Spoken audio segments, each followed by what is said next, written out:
Part 1. In 1869 Virginia, Hollowfield was born in silence. In 1869, deep in the quiet hills of Virginia, a settlement took root, Hollowfield. It was not marked on every map, nor spoken of in every home. It was a place of whispers, a place built in silence. The land was fertile, the river nearby generous, and yet, there was something about Hollowfield that never sat right with those who passed through. The town began like many others of its time.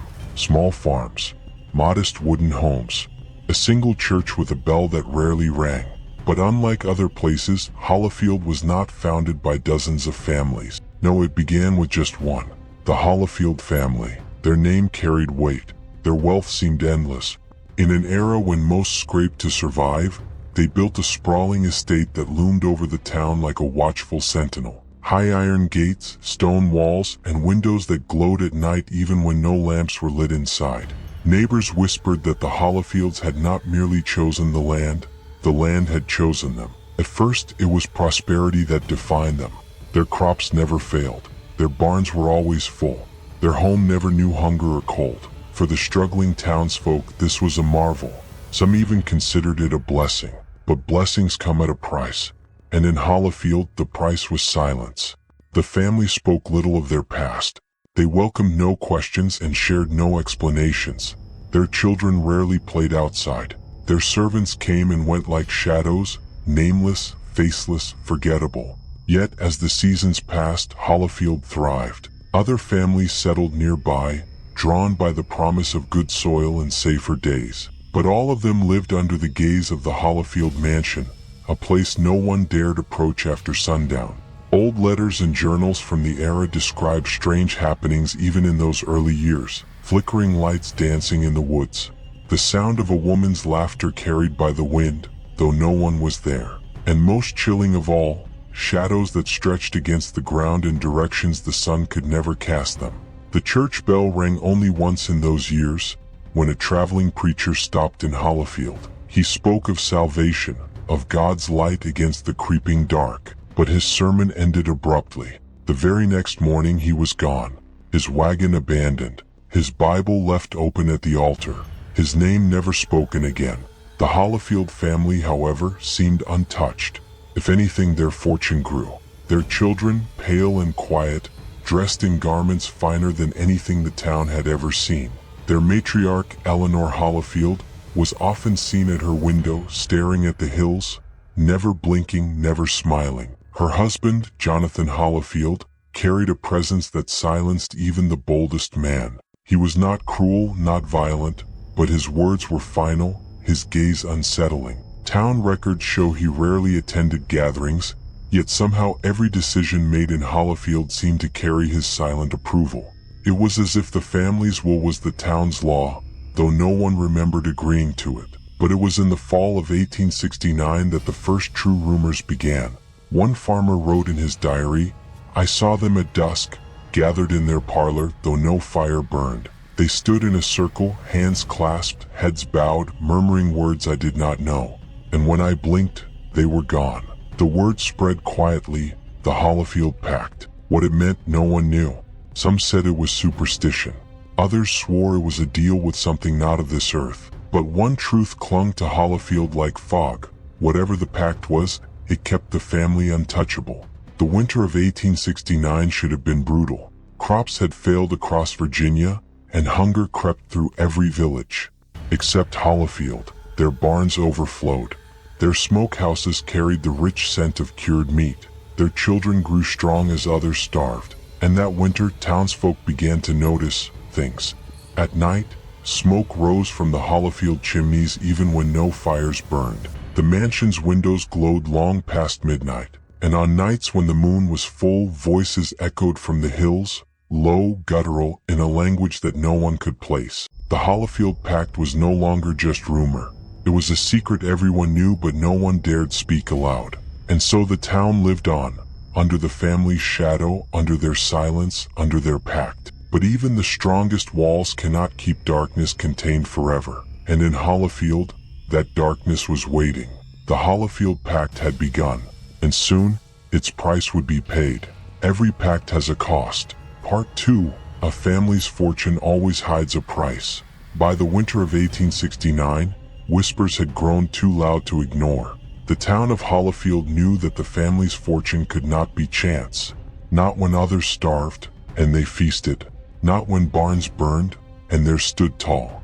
And so the rumors crystallized into a single word: a pact. The Hollowfields never spoke of it openly. They didn't need to.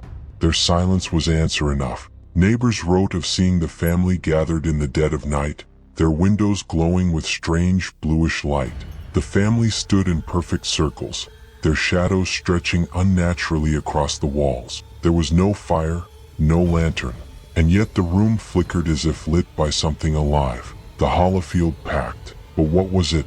Some said Jonathan Hollowfield had struck a bargain with men of influence in Richmond, political strings that protected the family from ruin. But this theory faltered when visitors noticed something far stranger. Symbols carved into the mansion's stones. Circles within circles.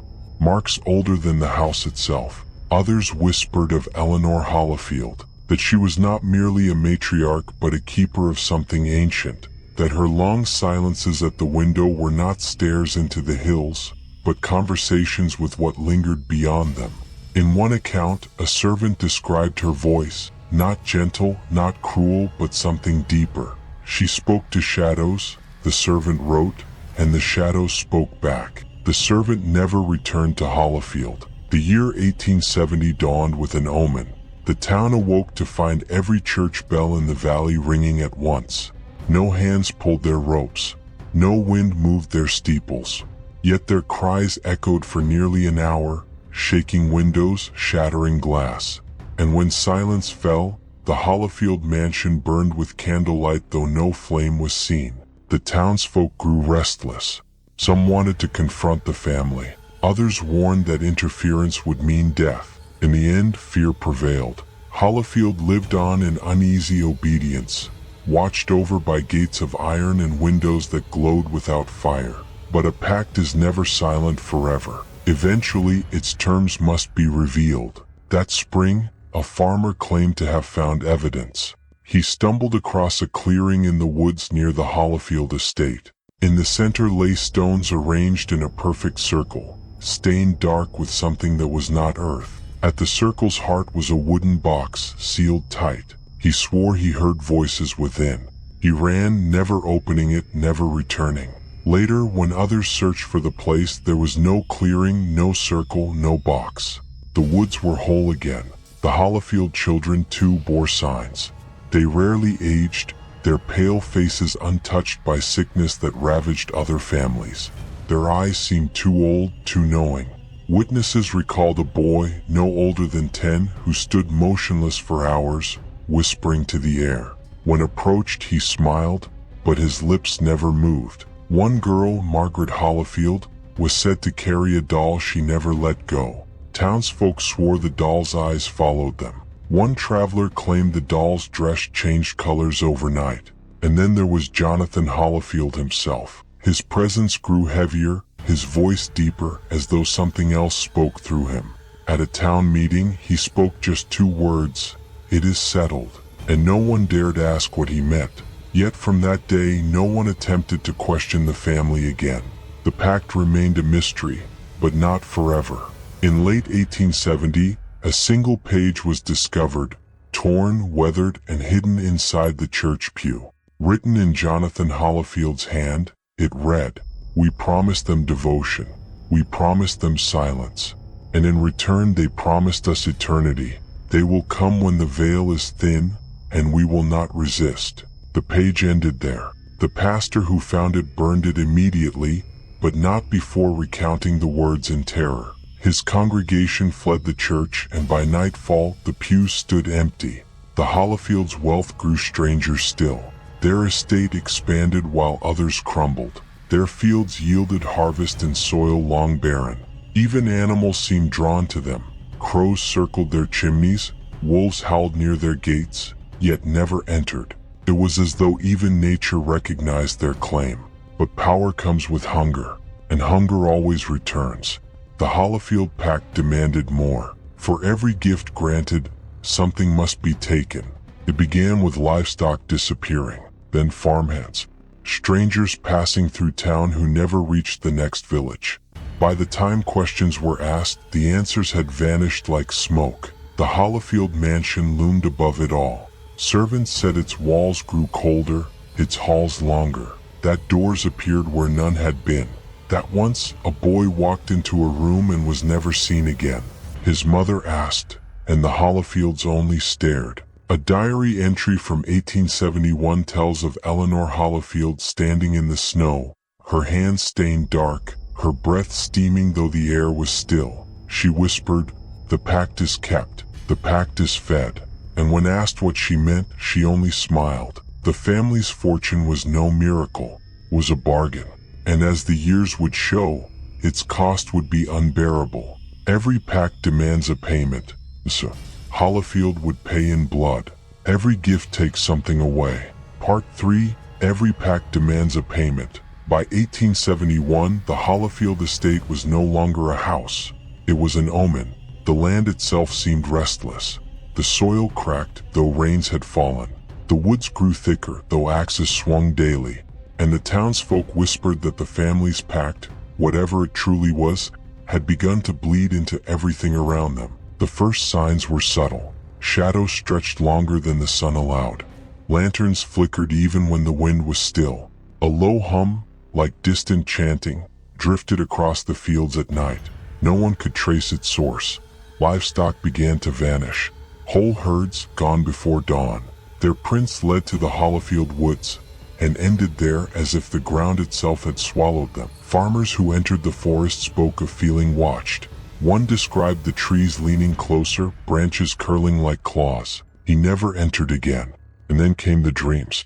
Nearly every family in Hollowfield reported the same visions: dark corridors, endless whispers, and a pair of eyes watching from the black. Children woke screaming.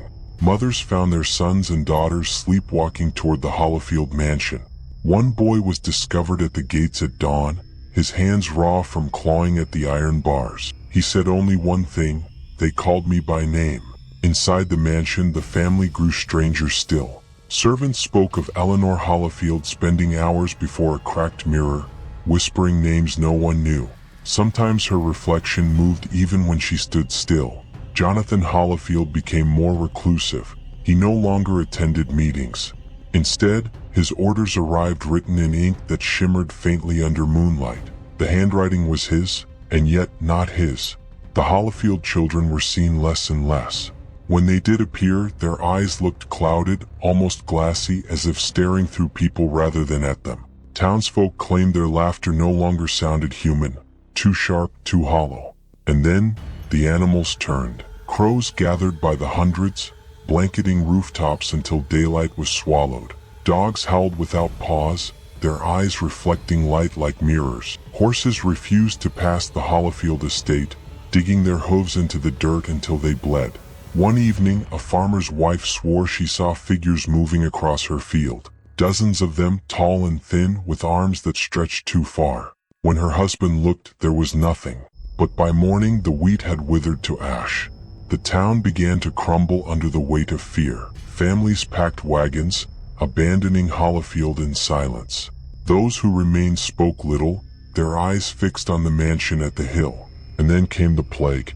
It started with fevers, sudden, violent, unrelenting. Entire households fell ill overnight. But no matter how many died in the valley, not one Hollowfield grew sick. Their estate stood untouched, their laughter echoing in the night while the town's coffins filled. A journal from 1872 describes the horror. "We buried 9 today. The Hollowfields came to none of the funerals. At dusk I looked toward their house. Their windows burned with light, and I swear I heard the dead singing. As the bodies piled, the church bells tolled, but not by human hands. The ropes swung themselves, clanging through the night until the wood splintered. By now no one doubted it. The pact demanded payment, and it was not the family that paid, it was everyone else." The clearest sign came one autumn night. A storm rolled across Virginia, but not a drop of rain touched Hollowfield. Instead, the sky above the mansion glowed red as if the clouds themselves burned. Witnesses described shadows rising from the estate, stretching like smoke, moving against the wind. One man, brave or foolish, crept toward the mansion to see. He returned before dawn, his hair turned white, his voice broken. He never spoke of what he saw, except for one phrase he repeated until his death: "They are no longer human." The curse deepened, crops failed, wells dried, roads cracked, and still the Hollowfields flourished. They walked through the streets untouched, their pale faces smiling faintly, as if amused by the suffering around them. Some claimed their eyes glowed faintly in the dark, others swore they cast no shadows at all. The townsfolk grew desperate. They gathered in secret to decide, should they confront the family? Should they burn the mansion, end the pact once and for all? But fear silenced them, because in Hollowfield everyone knew, those who spoke against the family never lived long. A blacksmith named Samuel dared to try. He denounced them in the square, shouting of devils and bargains. That night, his forge collapsed in flames. His body was never found. The message was clear. The Hollowfield Pact was no longer a rumor, was a force, and every day it tightened its grip on the valley. The town became a ghost of itself. Doors locked, windows shuttered, voices hushed. People no longer walked after dark. They said the shadows were alive now, that if you stepped into them you would not step back out. One mother swore she saw her dead daughter in the shadows, calling her name. She followed the figure into the woods, and was never seen again. By 1872, Hollowfield was dying, but the family at its heart was thriving. And soon the town would learn what it meant when a pact reached its end. The signs had been written across the fields, the skies, and the graves. Hollowfield's doom was no longer coming, it was already here. The shadows had begun to feed. Part 4. Some shadows don't vanish, they wait. The year was turning toward its final breath in 1870, when Hollowfield had fallen into a strange quiet. But this was not the silence of peace. It was the silence that pressed against the skin, the kind that followed you into sleep, the kind that made even a heartbeat sound too loud. The few who dared to live near the Hollowfield estate whispered that the land itself was watching. From the outside, the house still stood. Its bricks were faded, its roof bowed, but the shape of the Hollowfield home was intact, as if daring the world to pretend nothing had happened. Yet inside, time seemed to have slowed. The furniture gathered dust in patterns like fingerprints. The curtains shifted even when there was no wind, and the staircase, grand and wooden, carried faint echoes of footsteps long after they had stopped. Villagers began to speak of the silent watchers, a name given not to the Hollowfield family, but to whatever now lingered in their place. These watchers had no face, no voice. They were described only as impressions, shapes seen from the corner of the eye, shadows too tall to belong to any man, figures standing near windows at night. Farmers riding past swore that the top windows of the Hollowfield home glowed faintly, though no fire was lit inside. It was late one October when Reverend Whitlock, the same man who had first recorded the family's strange pact, gathered his courage to visit again. He claimed duty pushed him, God's will demanded he seek answers. But in truth, fear and guilt had gnawed at him for months. He had written about the Hollowfield Pact, but he had not warned anyone in time. He felt their vanishing was partly his fault. When he entered the estate, Whitlock kept his Bible clutched tight, his lantern high. He whispered prayers into the dust, each syllable quivering. He claimed later, though whether he spoke truth or madness is still debated, that in the parlor he saw the Hollowfield family seated exactly as they had once gathered. Father, mother, children, all in their chairs, all perfectly still. Their faces were turned to him, pale and half-lit, but their eyes were missing. Only dark hollows remained where sight should be. The Reverend fled, stumbling into the night, screaming scripture until his voice broke. He survived the night, but by morning he was incoherent, rambling that the family had been replaced by watchers, that they were empty vessels waiting to be filled again. Days later, Whitlock vanished from his own home, leaving behind a Bible open to a single verse. They have eyes, but they see not, ears, but they hear not. After Whitlock's disappearance, the Hollowfield estate became a forbidden ground. Parents warned their children never to wander near it, yet curiosity gnawed at the edges of every mind. Some dared, of course. Young men testing courage, women lured by whispers of secrets. And many returned, though changed, pale, quiet, their voices dull. They spoke less, laughed never, and often stared at empty corners for far too long. One young man, Elias Moore, confessed before leaving town forever. He claimed that when he entered the Hollowfield house, he heard the sound of whispering voices. Not from one room, not from one mouth, but from the walls themselves. The whispers begged him to stay, to keep watch. He swore that shadows leaned out of the wallpaper, stretching long fingers toward him. He escaped, but said something followed him all the way to his home, standing outside his window every night for a week, before finally retreating back to Hollowfield. Elias left in the dead of night, carrying nothing but the clothes on his back. His last words to a friend were simple: "They don't want us to live, they want us to wait." Over time, Hollowfield itself became a kind of scar on Virginia's land. Travelers avoided the road near it. Farmers let their crops die rather than work its soil. And yet, some swore they could not resist its pull. The legend of the Hollowfield Pact became more than history. It became a living, breathing thing. The more people feared it, the more it grew. And yet, the strangest thing of all was this. No matter how many years passed, no matter how many storms battered the estate, the house never collapsed. Its frame never bent. It stood, watching, holding something within its walls that refused to release itself. There is an old saying in Hollowfield now, whispered by the few who still live in the area. If you stand too long in silence, it will hear you. If you look too long into shadow, it will see you. And if you speak its name, it will answer. The silent watchers were not ghosts in the traditional sense. They were not merely spirits bound to the earth. They were something else. Something birthed from the Hollowfield family's pact. Whatever bargain was struck in 1869 had not simply taken the family. It had replaced them. It had seeded their home with an unending presence. But the most chilling claim came decades later, from a letter discovered in the belongings of a traveler who had passed through Virginia in 1885. He wrote, "The Hollowfield house does not sit empty. Every time I passed, I counted figures in the window. First 4, then 5, then 6. Each night the number grew.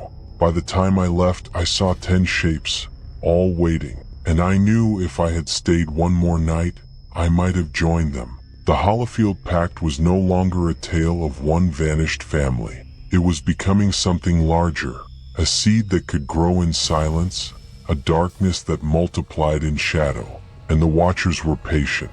But some shadows, they don't just wait, they follow. Part 5. Some legacies are written in blood, others in silence.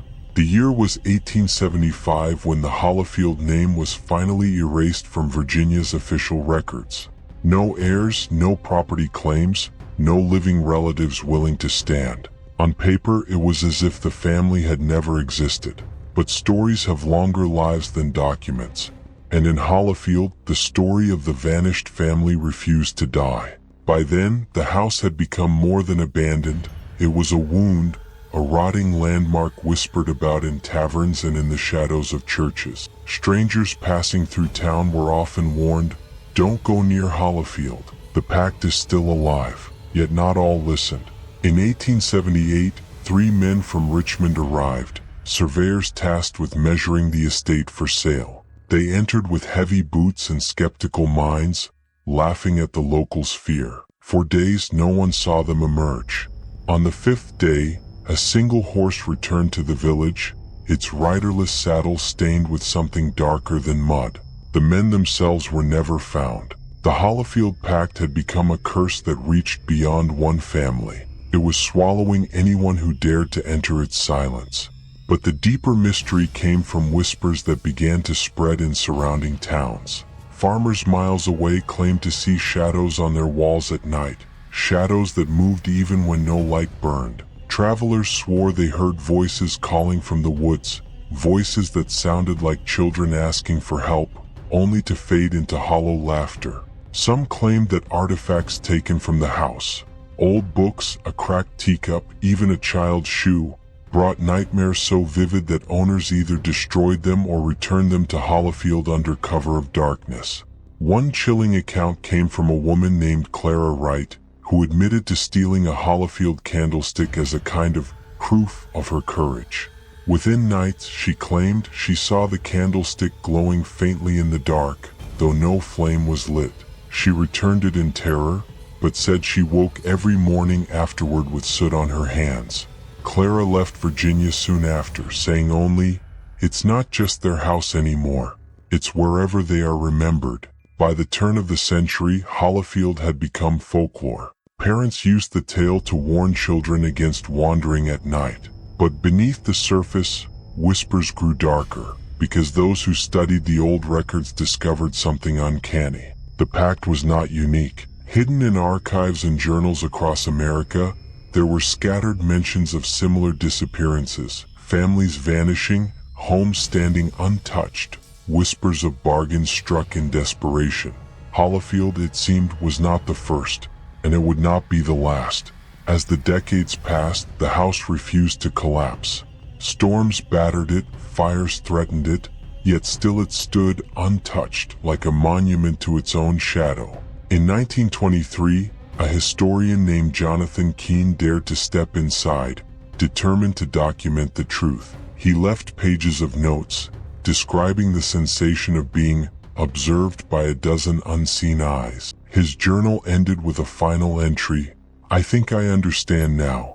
They never left. They multiplied." Keene vanished before his work was ever published. His notes were found stacked neatly on the Hollowfield dining table, his pen laid carefully beside them. The story did not end with him.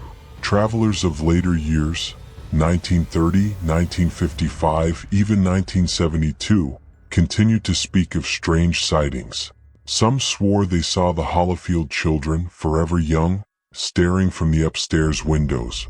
Others claimed the house had grown wider, taller, as if the structure itself was slowly stretching to contain something more. And always there were the shadows, silent, patient, waiting. But perhaps the most unsettling twist came not from the past, but the present. For in 2003, an urban exploration group broke into Hollowfield with cameras rolling. What they captured shook even skeptics. Empty rooms where shadows flickered against the walls though no one moved, whispers caught on audio recorders repeating one phrase again and again, "Keep watch." The footage never aired. Days after their visit, the entire group vanished without a trace.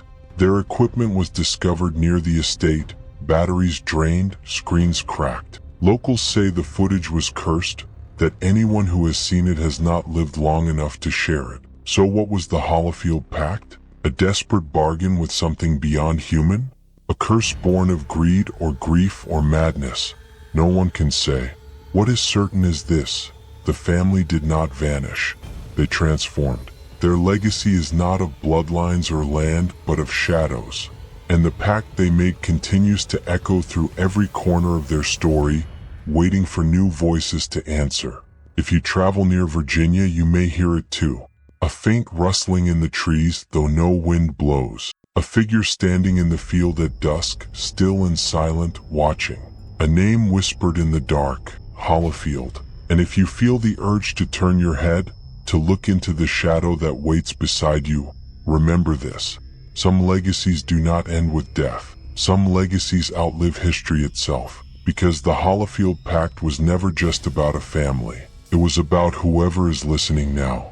The Hollowfield Pact lives on, in every shadow that waits for you to notice it.